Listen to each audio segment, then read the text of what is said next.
Takulandirani ku AMTV Malawi kuchimake kwa nkhani zenizeni. Ngati nkhani imeneyo kuno kulibe, dziwani kuti nkhani imeneyo ndi yabodza. Inono ndi nthawi imene ma members a committee mwina afuna kuti amvetsetse bwinobwino pa zimene mwanafotokoza, mwinaso akhala akufunsa mafunso nde mafunso ena azikhala amene kapena kuti ali direct mwina wina akudziwa nde zingothandizana kuti amene angathe kuyankha funso limene ndi ndani, nde tisegule bwalo kwa ma members kuti athe kuyankhulapo. Tiyambe ndi Lilongwe Mude. Zikomo kwambiri chair. Mwina chifukwa choti mulipo atatu ndingonena kuti pepani kwambiri banja lonse la mayi Dzimbiri chifukwa choluza munthu ofunikira kwambiri, komanso pepani amene achokera ku Lilongwe Mude. Tinaluza munthu ofunikira kwambiri m'dziko lino la Malawi amenenso anatumikira ntchito zosiyana-siyana m'dziko la Malawi. Pepani kwambiri. Ndili ndi mafunso atatu ndi apanga direct mafunso kwa wina aliyenseyo kuti ndimvetsetse chifukwa choti palinso list ya ma questions imene mufuna committee ino itayankha. Nde mafunso angokhala pamenepo kuti mwina tikhale ndi fundo yogwirika. Nde pali funso la autopsy likuoneka kunena kuti m'malankhulidwe zinthu zidafulumizidwa kwambiri. Nde funso langali lipita kwa Ben Michael Mankhamba kunena kuti kodi kapenanso ena alionse amene akhoza kuyankha kuti kodi mufuna kuti patachitikanso autopsy ina. Funso langa loyamba limene mwina mukhoza ngolisunga kaye nseo. So Lilongwe Mude bwanji ndipemphe ma question amene apangidwa adawerengedwa afotokoze okha kuti aliyense adziwe kuti submission imeneyo anabwera nayo ndi achani. It will be better kuti amene akupanga follow kunjako adziwe kuti kubanja munabweresa mafunso amene wa kali pangati naona 11 nde achokere kwa inuyo mukanena mafunso ndi ma members ambe kwankha bwino ndiza kupasana inu ya Lilongwe Mude kuti mupitirize ndi funso lanu. Tipange choncho. Edna, do you have the questions? Can you take us through the questions? Yes, please. Yeah, I'll just read them out. So I'll put them under different topics. So the first topic would be the violations of privacy and dignity. Why were pictures of the deceased taken and shared on social media violating their dignity in such a profound way? Given that only a few individuals would have had access, why has no one been held accountable for this breach of respect and privacy? The second one was regarding the delayed search and rescue response. Why was the response time so delayed? We know that a whole day passed before search efforts were initiated. What was the precise timeline, and why were precious hours lost while families anxiously awaited news? Were there adequate resources and coordination among agencies during the search and rescue mission? Number 3, delay and gaps in autopsy reporting. Why was the autopsy report delayed and only released after proactive efforts from the family? Furthermore, the autopsy lacked thoroughness with no internal examination and no tissue samples taken. How could pathologists conclude the cause of death was obvious without conducting a complete examination? Were these reports altered or rushed, and if so, why? Number 4, inexperienced crew. The BFU report highlights that some crew members had minimal total flight hours. Why was an individual with so little experience allowed to pilot a plane carrying a head of state and other dignitaries? Number 5, unexplained changes to appearance. When found, both mom and the vice president were missing their outer clothing and were not wearing the outfits that they had on when they departed. What is the explanation for this change in appearance? This is deeply unsettling. Detail needs clarification. Number 6, against this is just regarding suspicious phone activity. A screenshot from mom's iCloud shows activity on her phone after her death. Evidence shows that her SIM card was swapped for a different number. Why was her phone accessed? And what was justified police or anyone else handling her private information Who accessed her phone and under what authority? Number 7, conflicting accounts and flight path instructions. The report claims that the plane never reached Mzuzu, yet the president initially stated it had reached Mzuzu. And when was it instructed to turn back? Why is there a discrepancy, and why has no one been held accountable for providing misleading information? Was the president lied to, and if so, by whom? Number 8, lack of communication and transparency with the families. While the president stated that reports have been made available to families, we know that this is not the case. Apart from Chilima and Muluzi families, others have been told that reports are not ready. Why has the government failed to provide the promised transparency, and who is responsible for these misinterpretations? The president referenced another report confirming that passengers were already dead at the time of the crash. What report is he referring to? If this information is inaccurate, is he being deliberately misled, and by who? Number 9, government accountability. Why has no one been held accountable for this tragedy, despite multiple failures in protocol and process? Instead, it appears that the government has resumed business as usual without acknowledging or addressing the impact of these decisions on grieving families. Number 10, regulatory oversight and compliance. Did the Malawi Defense Force adhere to all aviation regulations and safety standards concerning aircraft maintenance and operation? What oversight mechanisms were in place to ensure compliance with aviation safety protocols? Were there any previous incidences or safety concerns reported with this aircraft or similar models in the fleet? Number 11, premature conclusion of inquiry prior to the PFU report.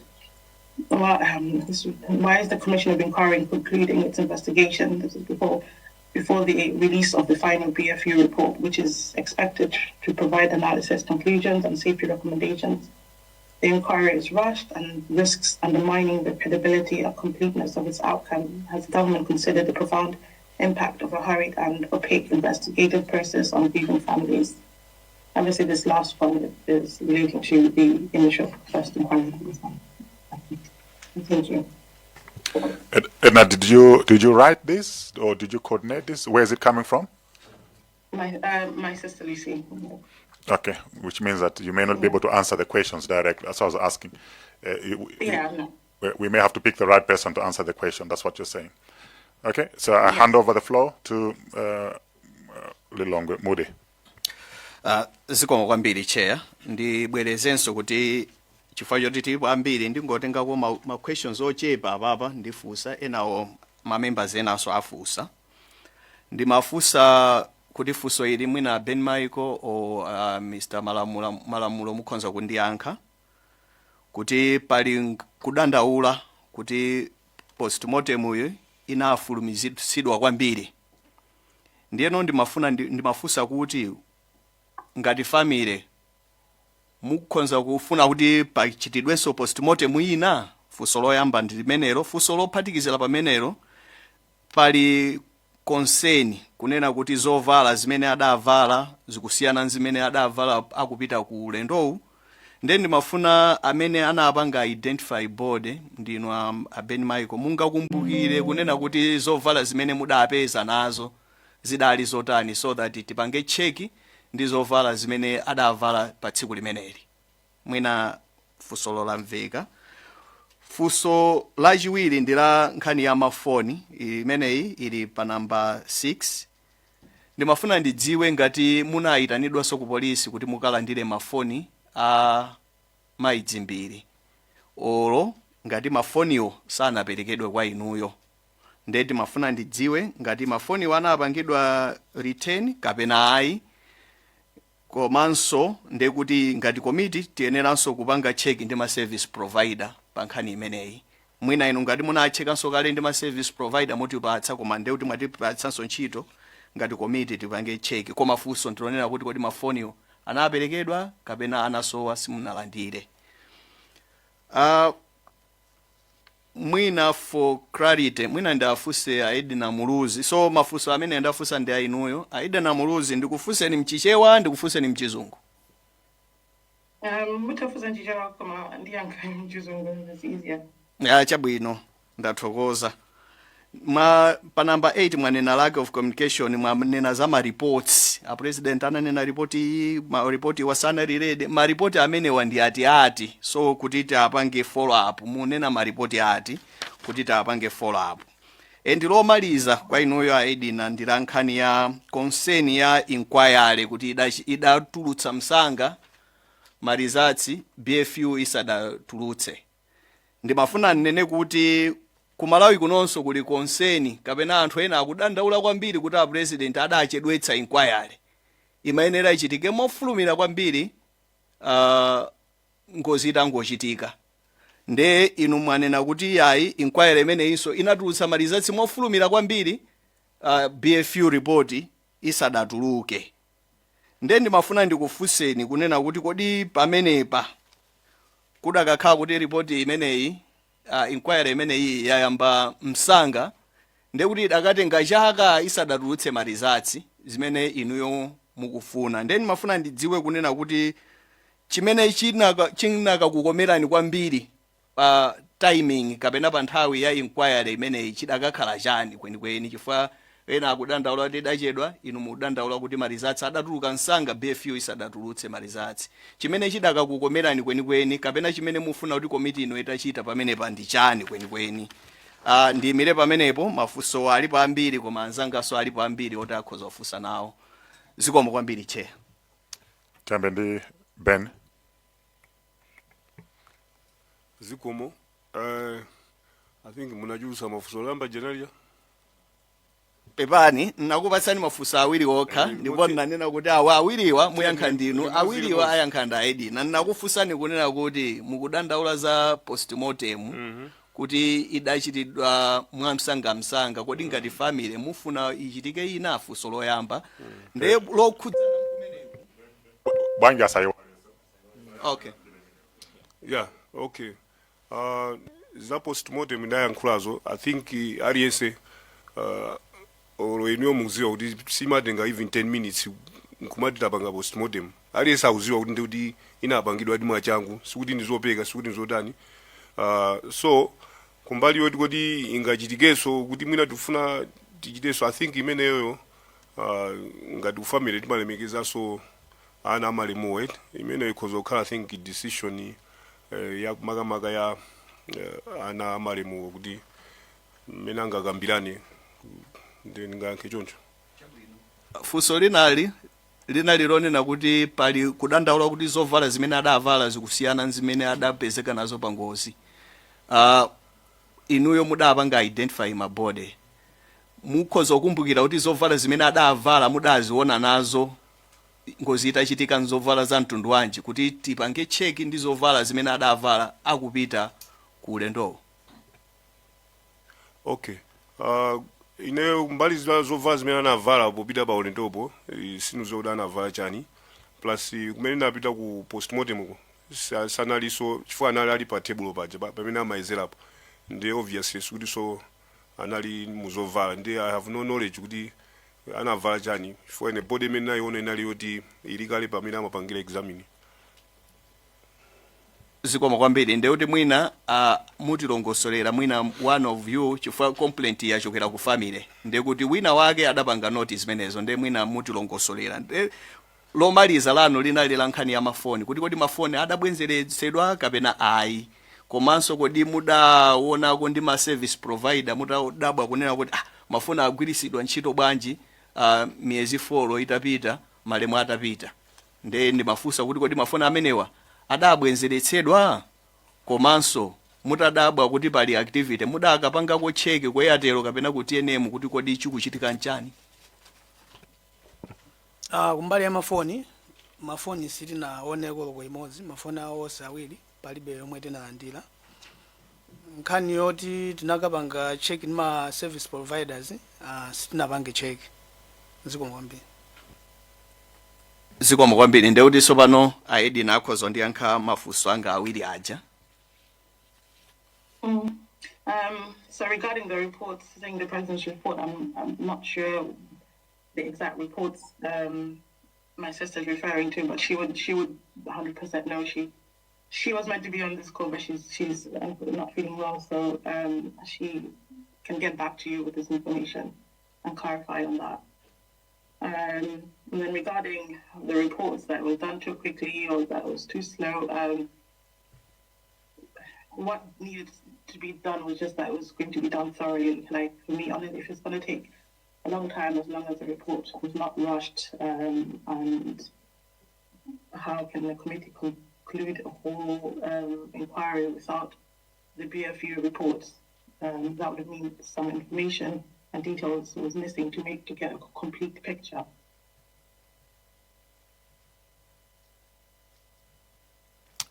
Let's move on. Doa Kasangaze. Zikomo kwambiri chair. Poyamba ndi joine anzanga amene apereka uthenga opepesa ku banja la Amuluzi chifukwa cha kuluza mayi wathu. Pepani kwambiri. Chair ndilili mafuso angapo.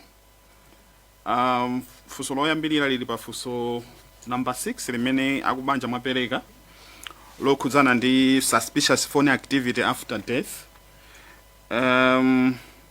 Kuti zukhangati kuti no phone imapezeka ngati kuti ikugwira benchito ngozi itachitika kale. Ndiye ndimafuna ndifuse kunena kuti no number 1 pa phone ipo panali ma activity otani, panali zotani pa phone ipo zimene zimasonyeza kuti phone iyo ikugwira benchito. Mafotokozanso kuti zukhangati kuti ma sim card anasinthitsidwa, kuti sim card imene inalimo inachotsedwa nkuyikidwa ina koma ngozi itachitika kale. Ndiye ndimafuna ndidziwe kunena kuti exact time and the date zimene zinachitika kuti sim card yakale yachotsedwa nkuyikidwa ina. Komanso chair ndimafuna ngati kungatheke mungatipatseko umboni evidence yosonyeza ma activity amenewa kuti committee ino ikhale nawo kuti mwina kafukufuku wathu akhoza kuyenda bwinobwino. Mwina mundiyankhe kazi zimenezi ndisanapite kwa mfuso ena.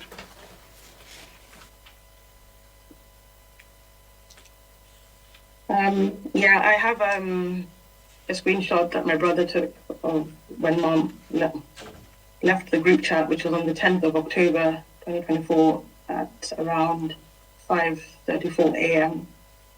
And then I think her other phone was at 5:10 a.m. on the same day. Regarding the SIM card activity, that was my sister basically can answer that. I think she has my mom's iPad. Thank you.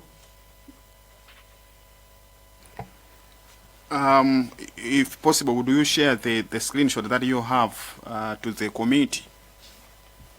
Yes, I've sent it to Apelekela. I've just sent it now. Okay, zikomo kwambiri. Fusolina ndilokhudzana ndi mwanena kuti panali amene amayendetsa ndegewo pa number 4 amene amayendetsa ndegewo mmene mazonera inuyo maona ngati kuti analibe experience kwenikweni. Chair ndimafuna ndingofusa ngati mukutsatira bwinobwino kafukufuku unoyo chifukwa tinachita dala ndithu kuti aliyense Malawi muno ofuna kutsatira atsatire. Kunoku kunabwera akuluakulu aku airbase amene anafotokoza kuti ma pilot amene amayendetsa ndege imene anali ndi experience yochuluka ndipo ngati asambalopa ndoti so amaphunzitsaso anzawo ma pilot ojoina kumene kuti ndege amayendetsa motani. Ndiye ndimafuna ndifunse kuti kodi kafukufuku uno mukumamutsatira kubanja ako mmene akuchitikira kuti media ikukhala ili pano chifukwa zonsezi mafunso enawa ndoti akuyankhidwa kudzera mukafukufuku unoyo. Ndingolumikizanso ndi funso langa lomaliza chair, funso number 2 limene munena kuti no panali delayed search and rescue response. Mmene timakumana ndi ahale nkandawire amanena kuti kafukufuku anayamba cham'ma 1 amadikira kuti 4 hours fuel wa 4 hours amene anali mu ndegeyo akhale ngati kuti watha pamene mwina pakanakhala assumption yonena kuti ndegeyo sikulukanso. Ndiye funso ilili lukhala ngati kuti linayankhidwa bwekale. Asindidziwa kuti kafukufuku uyu mukumamutsatira. Zikomo kwambiri che.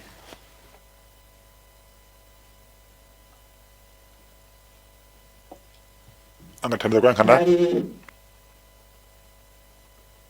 From my side, personally, I'm not 100% following it just because it's very traumatic. But I believe my brother Zaki is following this inquiry. And regarding the delayed search and response, like why wait 4 hours on a flight that was less than an hour? I'm not sure how long it was, but or even then, if it was 4 hours, surely they could have sent a helicopter or something to search around that area to know that, okay, maybe the plane is still got fuel. So that question, yeah, it's still there's delay and it shouldn't have been there.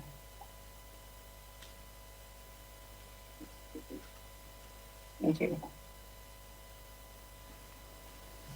Mafusanga na amene uzoma mwambiri. Mwanza Central and then Zomba City South. Zikomo kwambiri chair. Ndimafuna ndifunse nkhani ya imene apereka ngati nkhawa yawo pa nkhani ya kusintha kwa maonekedwe mbali ya zovala. Kuti kapena mwina patapita masiku apolisi adakuyitanani mene zimakhalira pakachitika ngozi kuti zonse mwina zimene zapezeka pamenepo amatha kubweza kwa aini yake Banja kuti kapena kumbali ya zovalazi kuti adakuyitanani kuti dzatengeni kuno kuli zovala mwina zimene tinapeza pa ngozi. Ayi kuyambira mene zinakhalira mpaka na kufikira panopa sitinayitanidwepo kukaona katundu wina alese omwe anapezeka kumene kunachitikira ngozi imene mpaka lero. Zikomo kwambiri. Zikomo kwambiri. Patsiku limene amanyamuka osalephera mwina alipo anaona mene anavalira ku nyumbako. Nkutheka kuti pa nthawi imene makambirana nkhani yokhudza mmene munakaonera mmene amaonekera tsiku limenelo la ngozi atapezeka. Mwina nkuthekaso muna wina ananena kuti koma pochoka anavala zovala zooneka motere. Kutheka kapena ngati mwina simunakambirane palibe vuto. Tikanakonda kudziwa ngati komiti kuti popita ponyamuka ulendo mwina adavala mavalidwe otani kuti no tikamayi afufuza nkhani imeneyi tidzithaso kuyang'ana ndi mmene adavalira pa tsiku limenelo.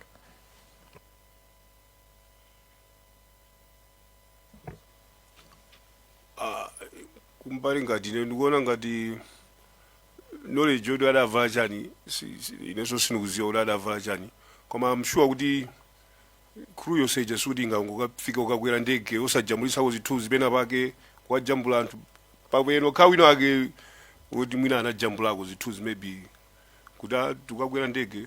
Koma kumbali ngati ya family I don't know, maybe Kalucha, I don't know.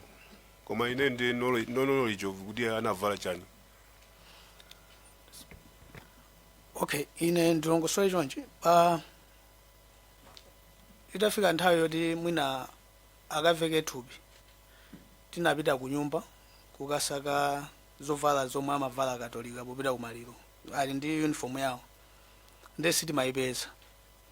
Then nsikana wina ananena kuti mwina anakayikira kuti mwina uniform imene mwina anavala popita kumaliro popeza maliro waso anali ampingo wa Catholic ndi kuti mwina uniform imene anavala popita kumaliro umeneko anakayikira choncho. Komano ineyo sikuti tinaona kuti anavala chani. Zikomo kwambiri. Zikomo kwambiri. Mafuna tidziwe pamenepo kuti kodi adavala motani chifukwa cha submission imene mwabweretsa yonena kuti china chomwe muli nacho mafunso ndi mene zinaonekera zomwe munaona ndiye timafuna tikhale ndi information yokuti ikhoza kutithandizira kuti kodi anavala maonekedwe otani mmene amanyamuka. Funso limene liso tinafunsa ena amene anabwera atapezekanso kuti nawo amaonetsa kuti akudabwa ndi mwina amene analili abale awo amene amawaona. Funso langa lomaliza chair ni nkhani ya violations of privacy and dignity kumbali ya zithunzi zimene zidatuluka pa social media.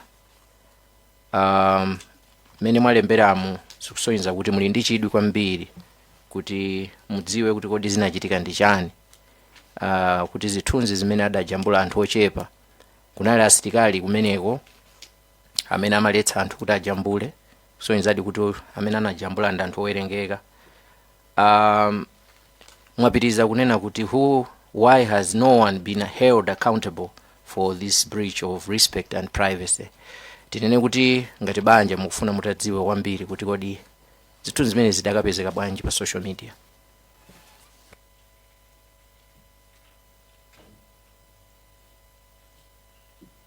Edna, are you able to answer? Sorry, are you asking like how did we find the pictures, or I'm not sure. No, let me ask in English, Edna. I'm asking point number 1, you're talking of violations of privacy and dignity, and there's a question there: why were the pictures of the deceased taken and shared on social media, violating their dignity in such a profound way? Given that only a few individuals would have had access, and your question is why has no one been held accountable for this breach of respect and privacy? So I'm asking, as a family, you would want this committee to dig deep, find out who took those pictures, so that they can be taken, to account for their behavior. Is that your wish? That's correct. Yeah. Thank you very much, Chair. That's all from me. Thank you. Yes, Chair Zonza. Yeah, sikuma kwambiri chair. Funso langa ndi afusa to the left, yeah. Ndipo ngufuna ndidziwe kuti kodi zovala zimene munapititsa ku mochari anachita kuyitanitsani kuti mupititse kapena mudangopititsa nokha. Zovala tinachita kupititsa kuchokera ku nyumba. Zikuma kwambiri. Chabwino ndi mmene mumakambira kuti kunali zachangu Mr. Ben Makamba kumochale kumuda mpatsa ndani zovalazo.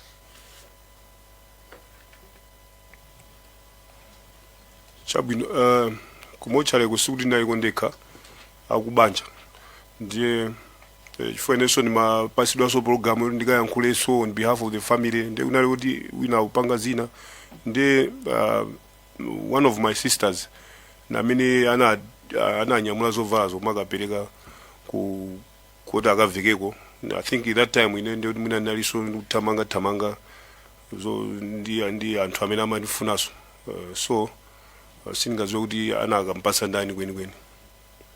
Chabwino chair, funso lomaliza ndi lakuti anzanu ena anafotokoza kunena kuti anali ndi mwayi kuti koyamba zitangochitika adapatsidwa mwayi kuti akaone matupi aja kumochale kuja asanakonzedwe, kenakaso atakonzedwa anali ndi mwayi. Inuyo mudapatsidwako mpata kuti ongoona komalizirako kapena munaona akawiri konse?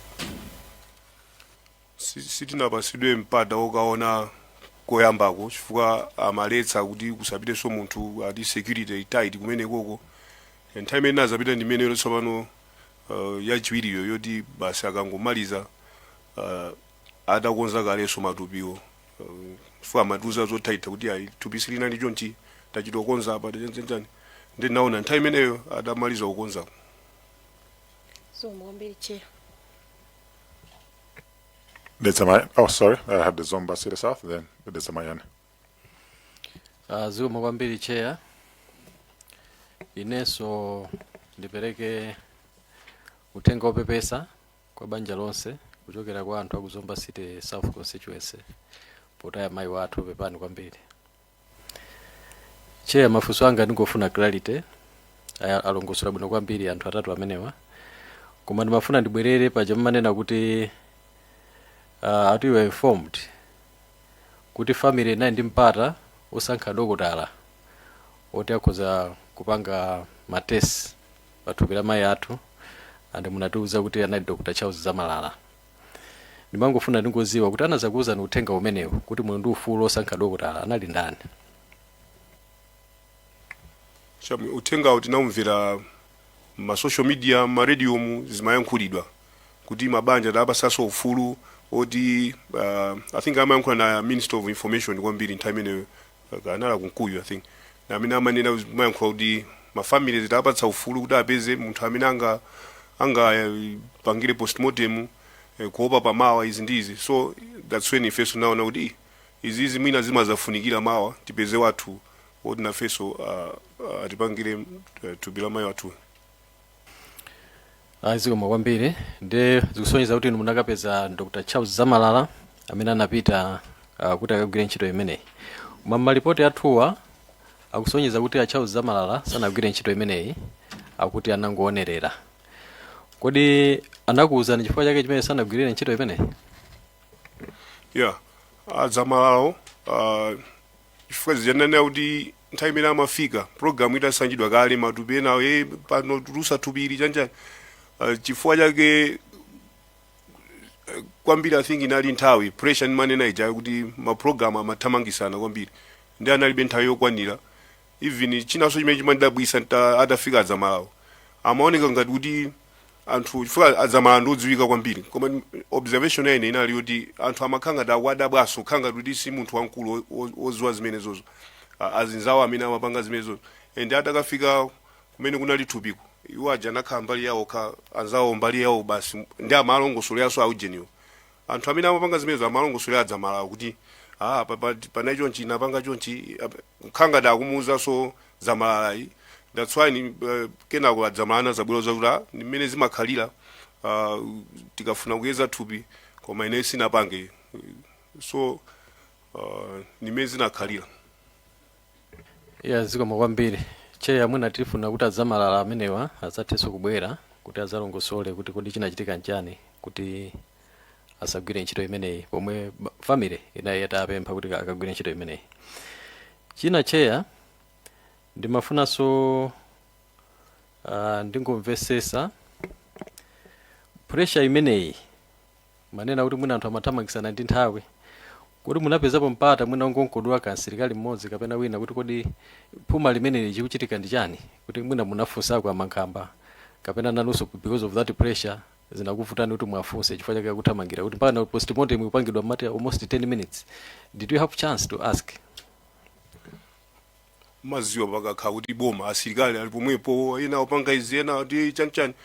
So umakhala kuti munthu abalalika ena akuita nawo mukonzekere muyankhula ndinu izi ndizi. So inali nthawi yoti sinakhalenso ntchance yoti ndafunse because I think nanga sizimachoka kuti amati chani state funeral chanchani kusonyeza kuti zili mwaboma choncho zinthu osati mwa ifeyo achibanja yakoma zinthu zimaoneka kuti sopano zili mbali mwaboma kapena zachipani. So sinakhale ni chance yoti ndingafunse wina aliyense kuti bwanji muthamangisa choncho chifukwa zimaoneka kuti iwo program yasanjidwa kale kuti maliro anyamuka nthawi yakuti chanchani izi ndizi. So panaibe nthawi yoti ndinganafunsa so munthu sinafunse munthu.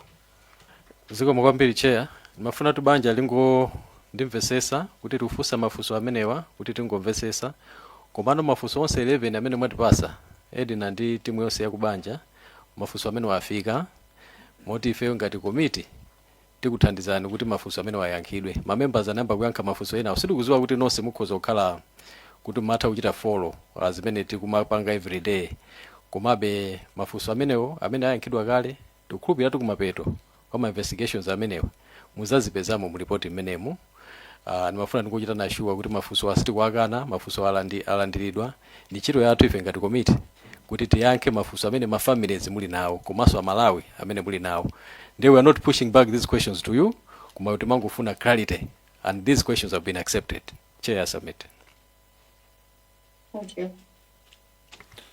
That's Mayan. Oh. Zikomo chair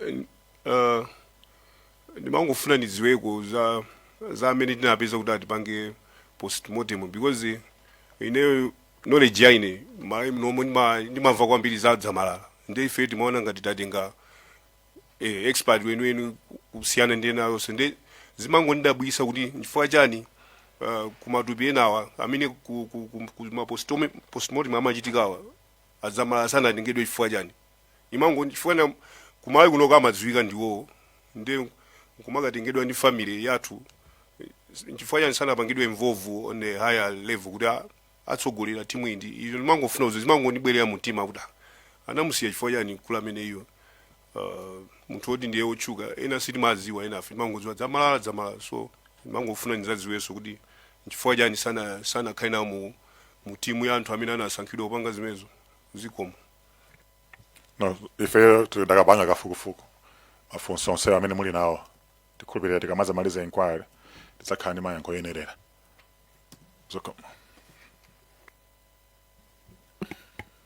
Chair, ndithokoze chifukwa chopereka mwayi kwa anthu akudedza mayani kuti ndiapepese akubanja la Dzimbiri ana ndi onse chifukwa chotaya amayi amene anatithandiza ndi kutitumikira njira zosiyanasiyana mdziko lino la Malawi. Choncho landirani kupepesa kuchokera kwa anthu akumpoto kwa dedza.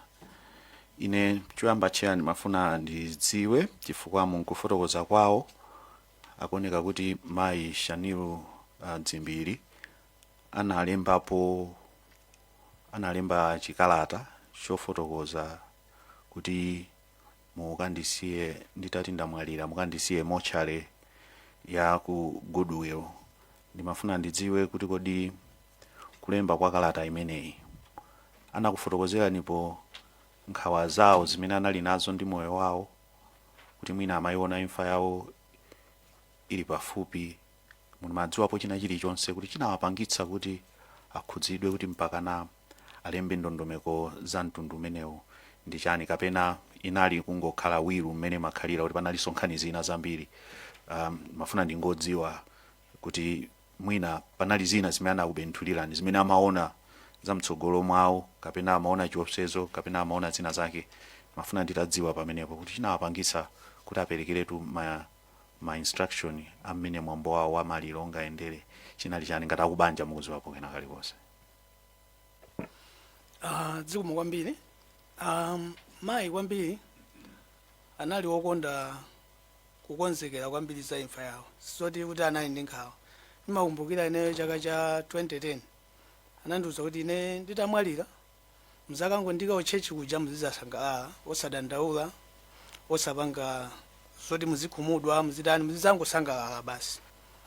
Ndiye kwambiri akwaya azizayimba anthu azizadya koma pasapezeke okhumudwa omadandaula ayi. Kwambiri kunali kuti kungokonzekera imfa yawo kuti akazamwalira koma soti anali ndi nkhawa ina iliyonse yoti akuona china chake. Zikomo kwambiri. Mongonjezera koso pang'ono pamenepo kalata imene inalembedwayo inatumizidwa ku email kwa mwana wanzawo. I think inali previous year sudi analemba close kuza ngozi koma inali previous year ndesinuziwa kazi inali zongolembazo kapena basi coincidence. Zikomo. Okay, zikomo kwambiri Chair. Nimatiso ndidziwe kuti pakuti panali mabanja angapo okhudzidwa ngozi ija inakhudza mabanja pafupi 9 ndiye nimangofuna nditadziwa kuti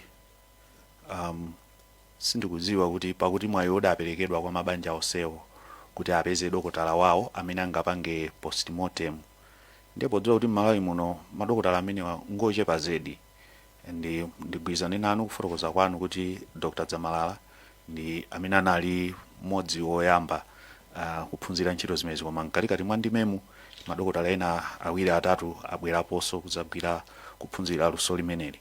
Then mangofuna ndidziwe kuti mwina ngati komiti tenera ufufuza bwinobwino kuti kodi mabanja enawa anasankha madokotala ake ati kuti mwina padali kungoganiza kuti mabanja onse agwirizana pamene mabanja onse sanagwirizane. Ndimangofuna kuti mwina ngati committee chair titsatire bwino kuti nkutheka kuti mwina mabanja 4 or 5 agwirizana kuti apange ndi awa nkupanga overlook kuti banja lina mwina silina khale nawo pamenepa. Komanso ndangofuna ndiunikire kunena kuti sindikudziwa kuti pa malamulo izozo ndizotiso committee tifufuze bwinobwino kuti pa malamulo antchito yawo Dr. Charles Dzamalala ngati anali ololedwabe kugwira ntchito mu chaka chimene cha 2024 chifukwa mu chaka cha 2022 a medical council anawapeza ndi mulandu otulutsa ripoti losagwirizana ndi mmene akubanja amaganizira pa imfa ya wina. Ndiye zimenezo zinakafika ku court mpaka na a medical council anayikaponso mawu kuti ayi zikuoneka ngati ndondomeko zina za postmortem kapena kuti za autopsy sizinaende bwino. Ndiye koma izonso ndizoti mwina committee ikathe kuziunikira kuti kodi nthawi imeneyi analoti akuloledwa kugwira ntchito ngati zimenezi pa malamulo a boma chifukwa ndikugwirizana ndi zomba vice chair wa committee kuti malipoti amene tili nawo iwowa akutchulidwa ngati kuti amangoonerera observer ndi mmene ndi chichewa chimene chayikidwa. So sitikudziwa kuti observer unabwera chifukwa choti anachedwa kapena kuti panali zifukwa zina mu practice yawo ndi anzawo. Izozo mwina chair nangofunanso ndiunikire kuti fundo imeneyo ngati committee dandolo lilonse imene labwera tizilitsatira ndi kuliyang'ana komanso poona ndi zina zimene zikuyenda kunjaku. Koma tili ndi chiyembekezo kuti ma pathologist amene adali mmenemu tikuganiza kuti ndi amene mabanja ena adawasankha kuti agwire ntchito imeneyi. Komano ino banja lanu ndikuganiza kuti linali lisanadziwitsidwe kapena simunali nawo ndi umboni kapena kulumikizana ndi enawa. Koma izozo ndizoti committee tizitsatire chifukwa ngati atakhala kuti sanakudziwitseni thupi la m'bale wanu kuti ligwiridwe ndi anthu oti inu simunavomereze popanda pa Chingereza amati consent. Ndi kuti pakagwiridwe ka ntchitonso za chipatala ndi ena ndi aboma amene amapanga zimenezo ndi tipatha kukhala kuti pena mwina zina zinaphonyeka. So tivomere manangofuna kuti chair pamene tikutenga notsi zathu fundo zimenezi zikhale tikuziyika kuti tizitsatire kuti mayankho ndi pamafunso amene atipatsawa tidzathe kuwapeza. Koma pepani kwambiri inali ndemanga chabe komanso ngodziwisana ndi zina zimene tinamvapo zikuchitika mkatikati pepani. Mulanje North. Zikomo kwambiri. Inenso mogwirizana ndi azinzanga amene afunsa mafunso kupepesa kubanja la mayi Dzimbiri pa imfa imene inationekera. Ine funso langa ndi limodzi. Mwatipasa mafunso close to 11 amene mukuonesa nkhawa kuti zinaenda motani. Koma panabwera maripoti I think ya Nephew komanso ya Commission of Inquiry amene ananena kuti amene anaonera iwo kafukufuku mwawomo imene inali ngozi. Koma inuyo ngati akubanja ndi nkhawa zimene mwatulazi kodi ngozi mnayiona kugwa kwa ndegeko munachivomereza kuti inali ngozi kapena mufunabe kuti mumvesese kuti kwenikweni chinachitika ndi chani malinga ndi nkhawa zimene maonesa kudzera mafunso 11 amene mwatipasa. Zikomo.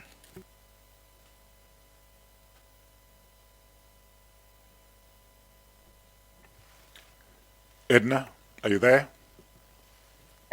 Yes, I'm here.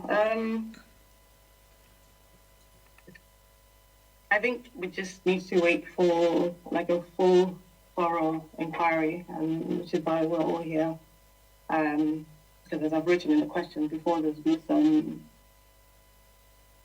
discrepancies and just unanswered questions, basically. So I think once we answer those questions and we're satisfied with those answers, then I think we'll be able to conclude. But I don't want to come to a premature conclusion about the whole scenario.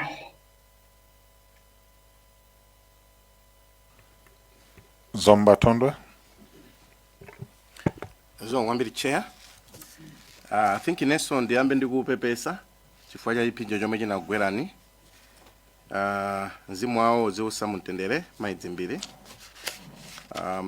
Chair, ine ndimangofuna clarity chabe. Poyambirira ndimafuna ndifunse kuti nonse ngati akubanja munatiuza kuti munamva mu social media kuti khanga ndege yasowa. Ndimafuna ndifunse kuti kumbali ya kutsimikizira kuti ndege iyi yagwa kuyambirira kudziwa ngati kubanja collectively inali nthawi yanji tsiku limeneli kuti mumve koyamba kuti tachoka posowa tafikana poti ndege yagwa. Zokwambiri chef sulanga lamba ndimene.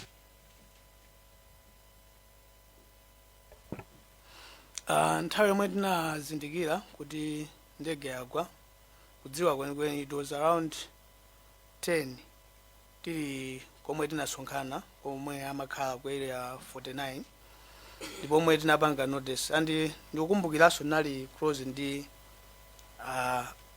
afumu apa Mankhamba anatenga foni yangu kundionesa kuti mukuona zinthu zizi pamene no tinachita notice kuti no zachitika koma by that time nalibe connection ina iliyonse yokumva kwina kwake koma tinazindikira poona pa social media osakhala uthenga ochokera kwina kulikonse. Zikomo kwambiri onapo. Zikomo kwambiri. I wanted to confirm with the daughter, Chair, through you. Did you get any, just to confirm because you are in the country, but many she was outside the country. Did you get any such confirmation before the stated time as with reference to what your colleagues have mentioned? No, so I was staying away. Like we were all staying away from social media because there were pictures coming out. But the confirmation that it came on the 11th, and it was from Dumi Nazitwele. I think his mom was with UTM or is with UTM, so she would have had, I think, first-hand knowledge immediately. So first full confirmation was from him. And then maybe 2-3 minutes later, my dad called and confirmed. Zikomo kwambiri Chair. Ndemina tingo kuti tikhale pa page imodzi. Ndimafunanso kuti ndimve kuti akuboma aliwonse anakuza ndipo formally kapena chilichonse process yonse maionera pa social media kapena makuuzani kuti tikumana apa kapena kupatsani information kuti makamaka pachitika ndondomeko iyi ngati akuntchito alatha kuti ngozi yatigwira motere kapena chilichonse mnachino ya social media. I personally didn't receive any communication from the government. Maybe they were communicating my dad, so and that's probably why he knew, but we didn't receive any direct communication from them or updates or timelines. Chabino. Pomalizira kuchokera kwa ine Chair, munanena kuti akubanja munasankha adzamalawa kuti apange postmortem ndipo munapita nawo ngakhale sana already kuti agwire ntchito. Ndimafuna ngodziwa kuti iwowa chifukwa anapezedwa ndi akubanja anakupatsani ripoti iliyonse kapena munalipira chifukwa chokuti munapanga involve. Okay.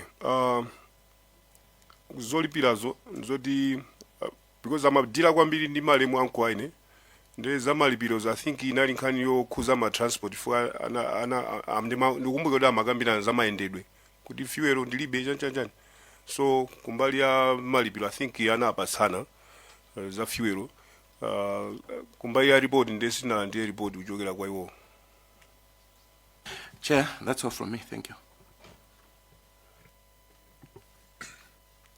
Let's take a scene and then long mood to Marisa Soba.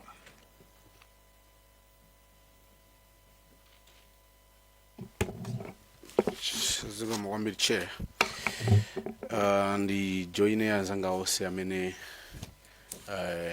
apereka mawu awo achipepeso kwa inu banja la mayi Dzimbiri chifukwa chotaya mayi komanso anti pa imfa yoteroyi. Chair, mafunso ambiri ndilibe zinazo azangafusa kale, but I wanted just to go through some confirmation kuchokera kwa kubanjawa.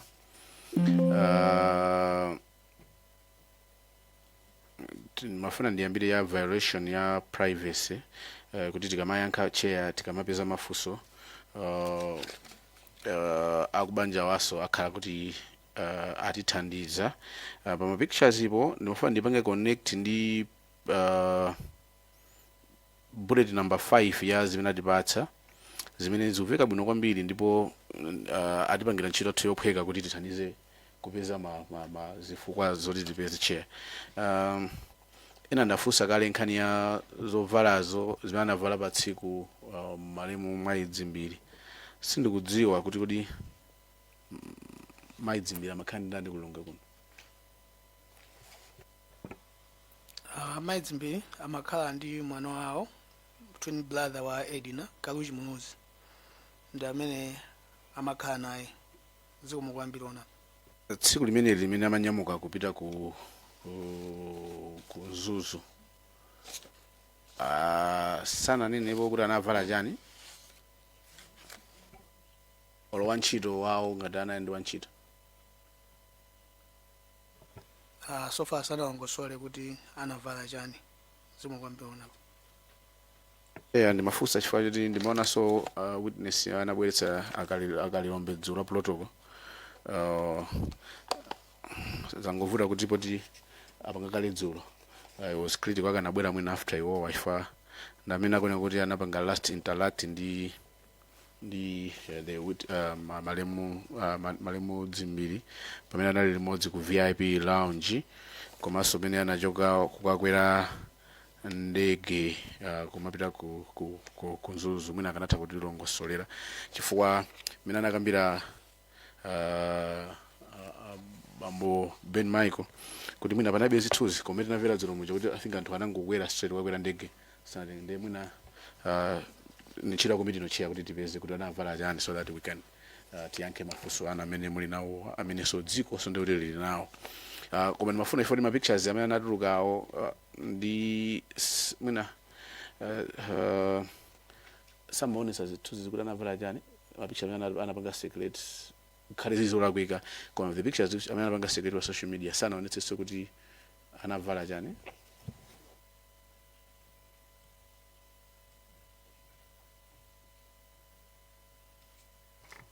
Edna, did you follow the question? I've not observed any. I've purposefully not looked at pictures. I can't answer that question. All right, thank you so much. Chair,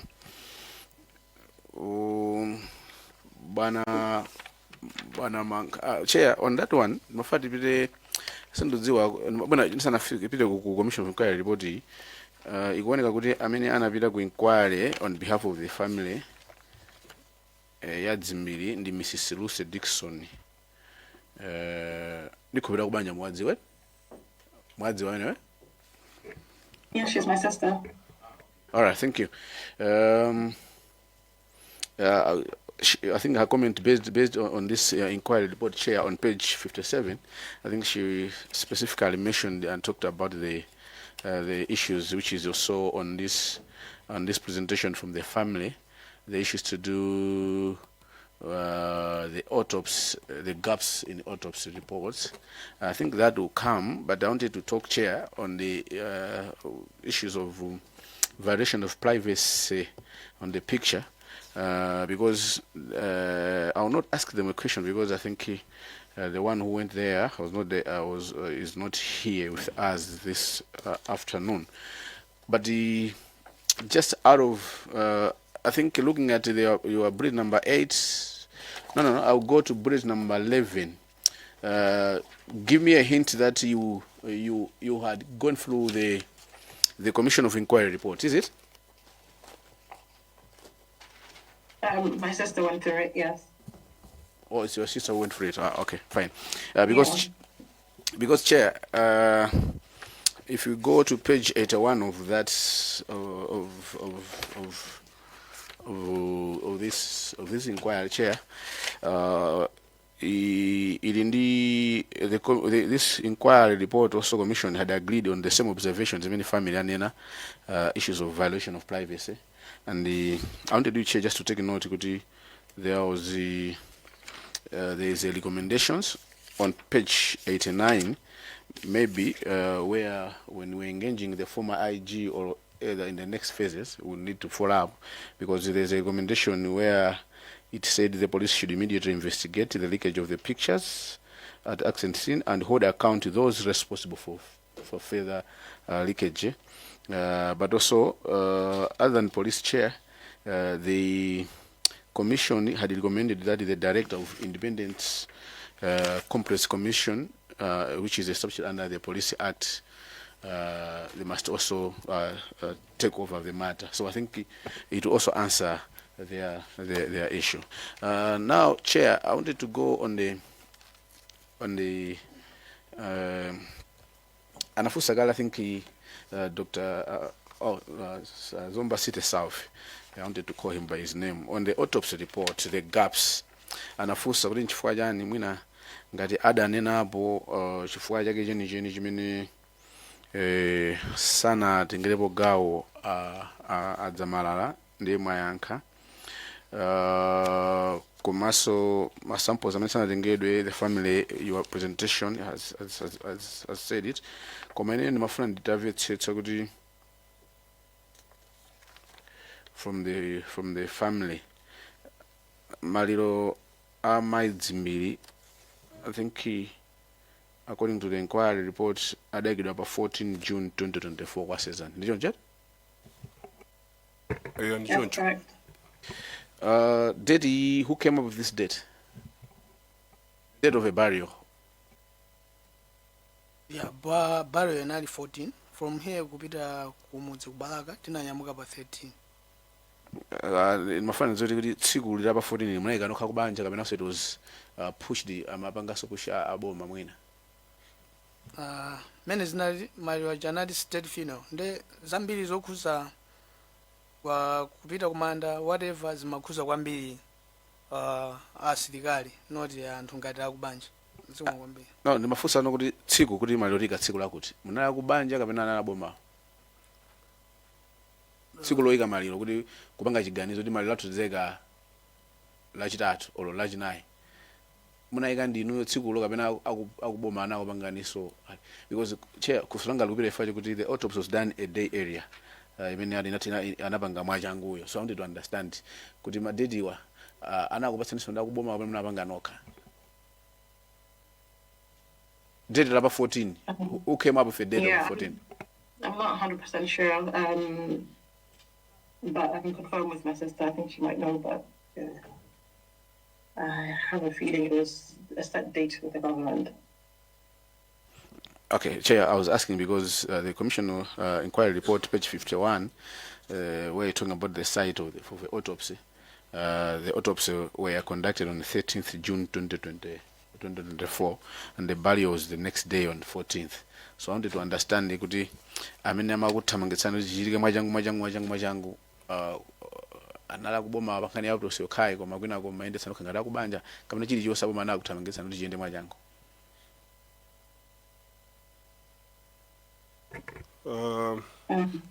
I'm not sure kuti chifukwa panali ma issues ena akiti madikirabe aku UK wakuti afike nde kumbali yodi kuti maliro dike pa 14 yo. I'm not sure myself kuti was it decision ya family kapena inaliyo uzidwa kuti dike mwansanga, so I can't remember. Ku identification ya body ku autopsy ikunena kuti page 50 amanena kuti report ya kuti olomuna sakambeza report kambeza inuyo munakapanga identify body ndinuyo bambo Ben Michael nganda kuvanda bino munakapanga identify body odi anata koza kale. Yeah, time it na figure inalo di anata koza kale tubiro. That is pa 13. Pa 13 yes. Yeah. Ndo mnali muli inuyo kapena pajamana ndo munepa ngapa mune mapanga zimene zizi. Yeah, inenali so mu anthu okaona tubiro. Yeah, nefusanga ndo kuti inu nokha kapena nonse akubanja munakapeza tupata koza kale. Tose chifukwa timayenda limozi tinakaonera limodzi nthawi imodzi. Chabwino. Ndiye Dr. Zamalalawa adangopanga observe nawo chinthuchi. Ndimafuna bendita pabe funso libe answer na funso I think longe mude koma sinave clear answer. For the same issues, Chair, my question I want to ask is because many Timagamba autopsies, I think the same issue was raised by Madam Lucy Dixon, Ni Muluzi, the previous inquiry on page 57, where she had wondered why samples were not taken from the body of her mother. This may have up to diagnosis of the cause of the death, not just assume. And I think it's the same issues in my gaps. I wanted to have still have a clear answer. This question goes to you, Edna. If you can hear me. Yes. Do you want this committee to help you we do a fresh autopsy? I think that we're going to decide that as a family, because we were aware that the committee, that it could be called into question whether a fresh autopsy is to be held. I believe we'll make that decision as a family party. It's not just one person's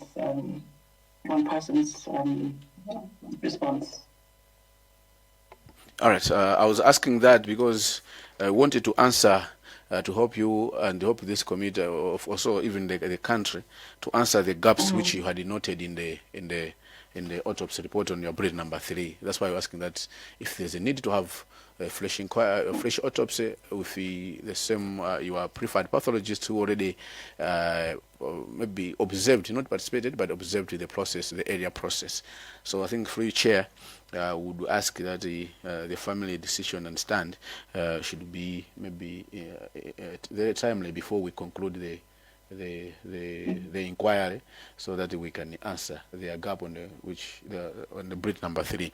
Very lastly, the issues of communication. I've heard you several times. Edna says maybe they were communicating with my dad on several responses here. Should we assume that some communications maybe from government were communicating with your dad and your dad was communicating to you as children? Yeah, that's correct. Chair, that's all from the Zagasin. Chair, supplementary or just some clearance on his question? Yeah, just to clarify, ngani ya autopsy, tindipa specific phase. Imenetika unigire in detail. Akubanja, they're expressing their concerns. Kumandinani nakali dzulu, kuti sinabanga engage ma experts. Tizabanga engage ma experts, ndi anthu amene anali on duty amboma. In that particular phase 3. Okay? So, zonsezi zabanga verify. Komaso, as a committee, tinena kuti tabanga commission a fresh autopsy.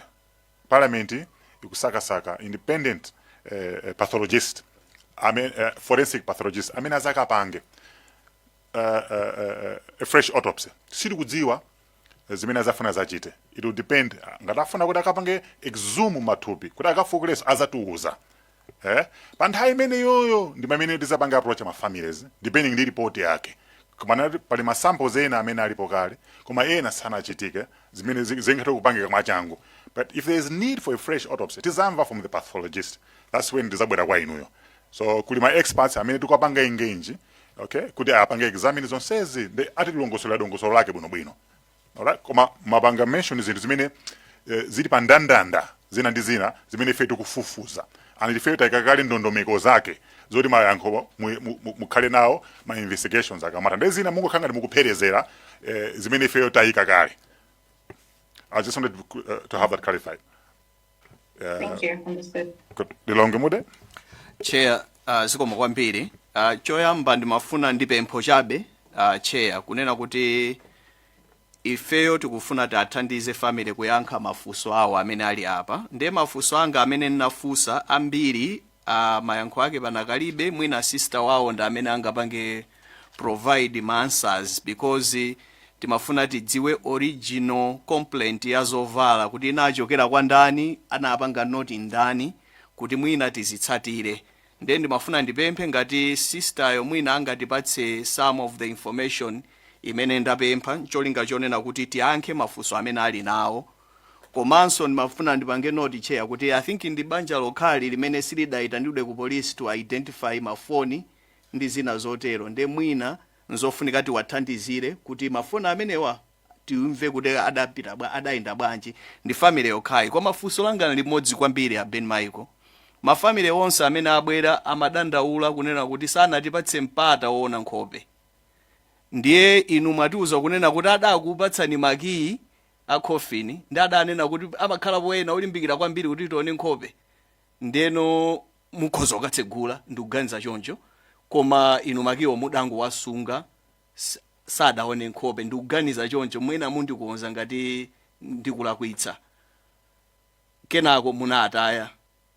Koma mpata wonena kuti wolimbikira kwambiri akaone nkhope inuyo kwa inuyo adakupatsani. Ndizoona? Sikuti unali mpata oti ofuna ukaona akaone. Chifukwa mmene ali thupilo olweneso sindikanalola kuti azibale aone thupilo. Inangopasidwa I think zongoti mwina kuti mwina zathinadi anthu akayakwiya kayatani kuti akakakamira. Koma otherwise ineso sindikanalola kuti aone thupilo. Zikomo. Basi chair ndizomwe zikomo. Ndikumbukira amafuna fotokoze za condition la thupi pachiyambi. Ndi anatiuza kuti mukufuna ndifotokoze ndeti nati du tonsefe chifukwa timaziwa kuti akamba kufotokoza za state la thupi ndetu tikupitaso kusogolo. Nde sinafune kuwapanga alawo kuopa kupanga preempt zinthu zina za stage ina. Okay, so koma chimene ine ndaona nchakuti akubanjawa asafunikiranso ku search and rescue. Okay, kumene matupi amapezeka, kumene ma handovers amachitika, zonse kuti zapanga collaborate ma report aku polisi ame ndi aku family. So ndungu apanga alert kuti tizakhala kufuna maka mukamasa sankhana kubanjako Luce Dixon, my Luce Dixon amene wandofunikira kuti azathe kubanga collaborate ma reports amene nati nawo ndi ma questions amene alipo. Chimene ndaona ine kwambiri. Komano nimafuna kuti ndikuthokozeni inuyo kuti mabwera ngati achinyamata ndi manyamata nosenu atatu kuzayikira umboni wa zimene mukuziziwa za amene anali mayi wanu ena nuyo just nephews koma mwalimba mtima kuzanena zimene zizi kuzafotokoza zimene zizi. It's not easy, okay, to face committee ya parliament ndomayankhula. It's not easy kumakukumbusa ni zakale. It's too fragile. Ana simuna kwime ena koma kumakukumbusa ni zakale koma ndikumafotokoza ndimafuna kuti ndikupangeni comment kuti kulimba mtima kumene kwako ndimene mayi wanu akanafuna. Komanso ndaona chiyanjano kubanja lanu zimene mayi Patricia akanafuna kuti zichitike mpaka na bano your family is united. Mabwera bano ena ali ku UK Malawi kuno mabwera kuzapanga testify so that there is unity. Ubali mene upitirire chimene ufuna kunena chimene chocho mwina kapena ngati pali mawu omalizira pamene tikutsekera mukoza tulankhula mmodzi. No, that's all. Thank you very much, Chair. For your time. Yeah, kuchokera kwene ngothokoza kuti munatula kuti bwere tilo masuka mukatifuna tilipo basi pamene pazifunikira information yetu tipereke mene tili nayo tili omasuka muzitipanga contact. Zikomo. Tathokoza kuti apeni ndina mfumu nikudabwa simunagwade nonse achingalire. Oh, yeah. IMP ndamina akunjenjemera kwambiri. Koma sindikudabwa authority imene muli nayo, voice imene muli nayo. Kuti mukuyimiriranso banja. Sindikudabwa kuti anakusankhani kuti muyimirire banja kumakalankhula zena ndi zina. So ule mwana wa mfumu. Zikomo. Ule mwana. Tukuthokozeni. Argentina tukuthokozeni. Muli mawu kapena? Ifeso tingothokoza komiti yonse komanso boma kuti inaganizirapo kuti liwunikireso za kafukufuku ameneyi. Nde tikufunirani zabwino zonse ambuye akusogolereni pamene mukupitiriza kugwira ntchito imeneyi. Zikomo kwambiri. Zikomo. Edna You have any comments, last words to say? You already said? Just to thank the committee for your time today. And as my cousin has said, may God lead you, inquiry. And we're open. Any questions that you have, please just feel free to reach out to us. And we're here. Thank you very much. No, we appreciate your time, your effort. Tukutokozeni kwambiri. Chifukwa chantengo abatali mine ife tinakhala nanu kucheza nanu. Sizinto zophweka tungupempha atati yawe ala akutsogolereni muzonse. Tikatera ndi mathero azokambirana zathu. Zomwe kwambiri. Osayiwala kupanga subscribe ku channel ya AMTV Malawi.